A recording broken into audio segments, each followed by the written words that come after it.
Hello বন্ধুরা, সবাইকে জানাই শুভ সন্ধ্যা। তো চলো আজকে সন্ধ্যায় সবাইকে একটু ভগবানের দর্শন করিয়ে দিই। আমাদের বিল্ডিংয়ের সামনে একটি শিব মন্দির রয়েছে, যেটা আজ বাৎসরিক পুজো প্রত্যেক বছরই হয়। আমরাও তাই একটু দর্শন করে প্রণাম করতে চলে এলাম। তোমরাও দেখো, এই সেই মন্দির। এই মন্দিরটার নাম পশুপতেশ্বর মহাদেব মন্দির। খুবই জাগ্রত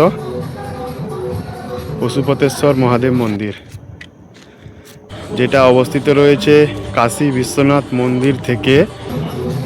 যারা দর্শন করতে আসে হয়তো জানবে, কাশী বিশ্বনাথ মন্দির থেকে সংকটাজি মাতা মন্দিরের দিকে যাওয়ার পথে গলির সাইডেই, মানে রাস্তার ধারেই পড়বে। চলো এবার ভেতরে ঢোকা যাক। গান চলছে ছাদে, হর হর মহাদেব। চলো প্রণাম করে ঠাকুরের আশীর্বাদ নিয়ে নেওয়া যাক।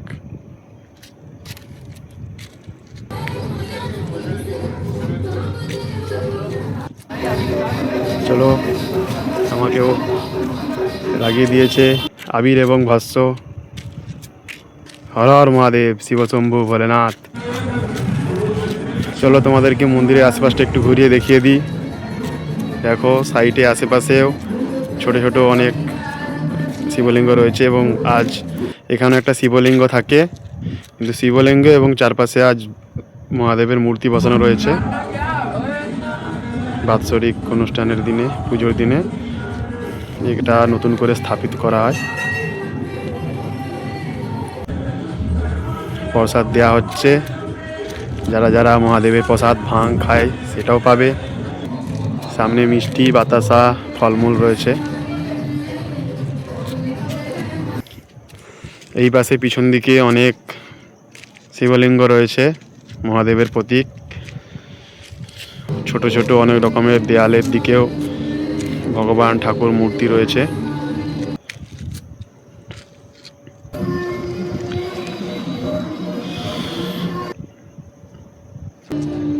এবং এই সাইডের দিকে রয়েছে আমাদের নন্দী মহারাজ।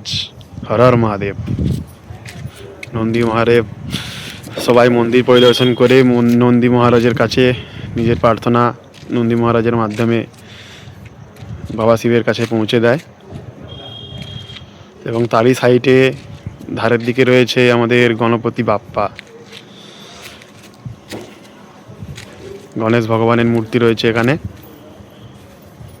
এবং এই সাইডে রয়েছে শ্রীরাম, লক্ষ্মণ, সীতামা, সবার মূর্তি। ভিডিওতে ঠিক মতো বোঝা যাচ্ছে না, জায়গা খুবই ছোট। চলো আজকের মতো ছোট্ট ভিডিও এখানেই শেষ করছি। হর হর মহাদেব। জয় পশুপতেশ্বর মহাদেবের জয়।